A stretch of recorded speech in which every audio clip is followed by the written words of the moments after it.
I want to thank everyone for being here today. Good morning, I'm Scott Leslie, Director of the Albany County Veterans Service Bureau. Albany County is home to over 20,000 veterans. At our Veterans Service Bureau, part of that, we assist them every year. Every year, every vet has his or her own unique story to tell, and that's why this event is very important. So we can hear their stories directly from them. Today we have gathered to honor the service of three humble heroes. U.S. Army veteran Frank J. Bialowa, U.S. Navy veteran James Sill, and U.S. Army veteran Dennis Topliff.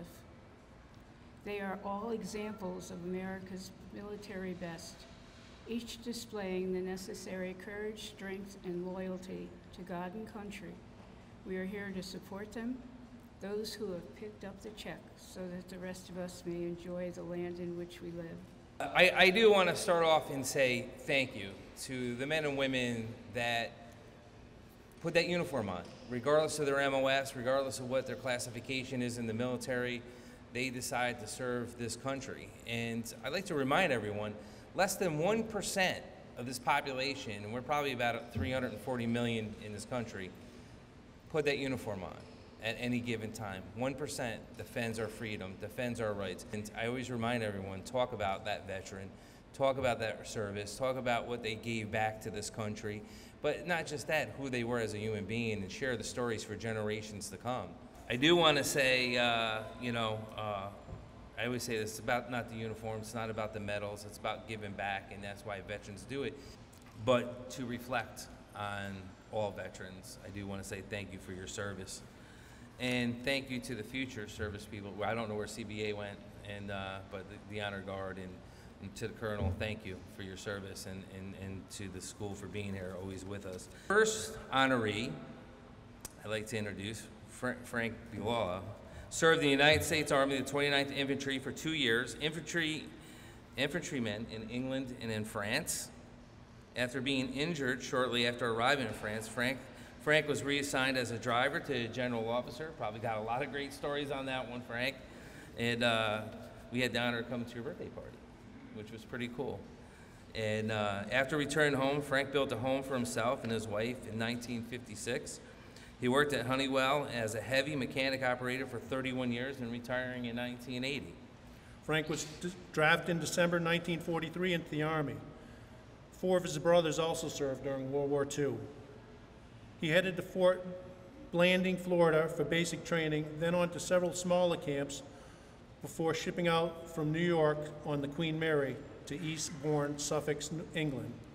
Mr. Bialowa's recollection of climbing down the cargo nets with a broken finger, crossing Omaha Beach as shells rained down, and fighting his way inland through small villages surrounded by flooded fields is consistent with the conditions he would have encountered on D-Day +1.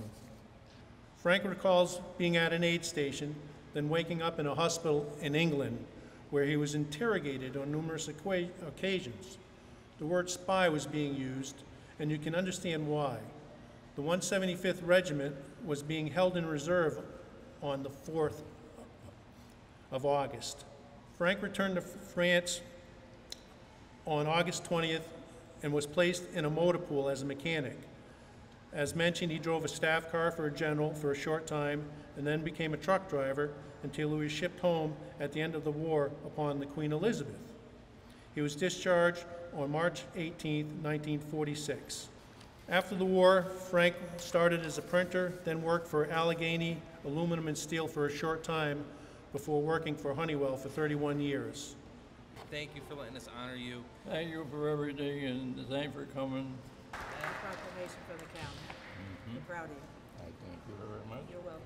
Our next honoree, James Sill, served in the United States Navy Reserves on the USS Savannah in Vietnam from 1969 to 1975 as a boilerman and fireman.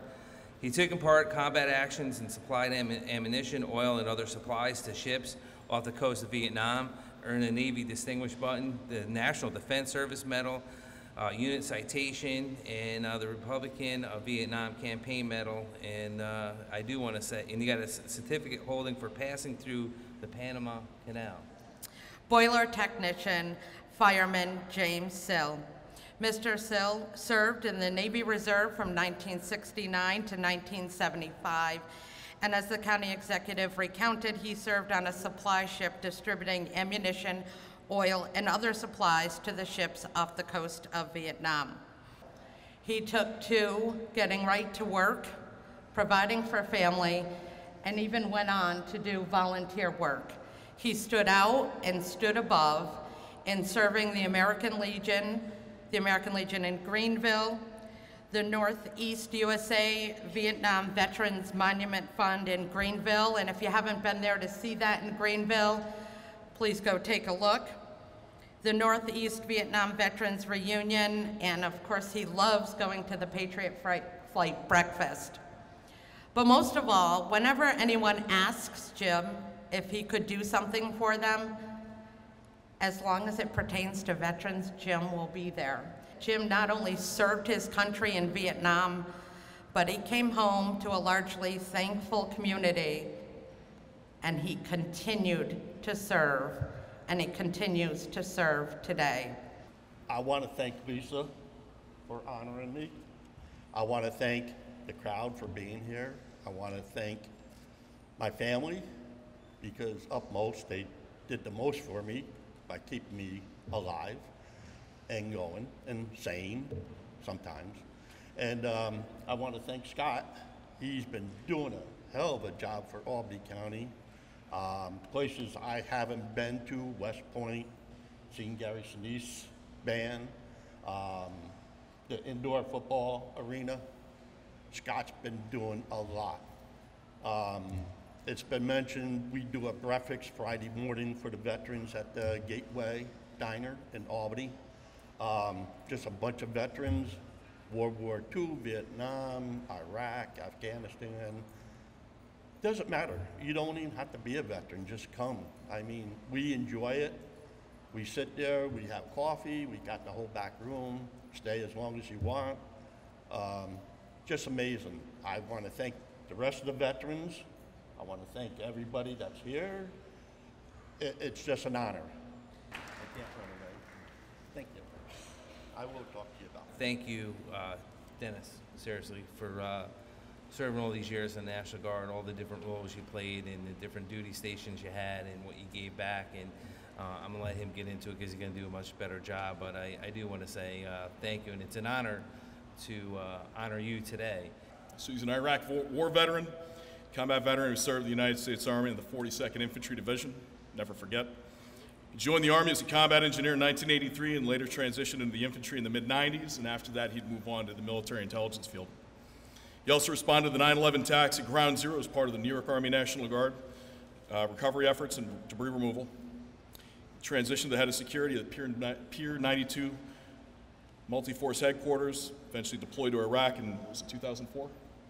Deployed to Iraq in 2004 to 2005. It was the first time an Army National Guard division had command and control over active duty units, brigades, battalions, things like that.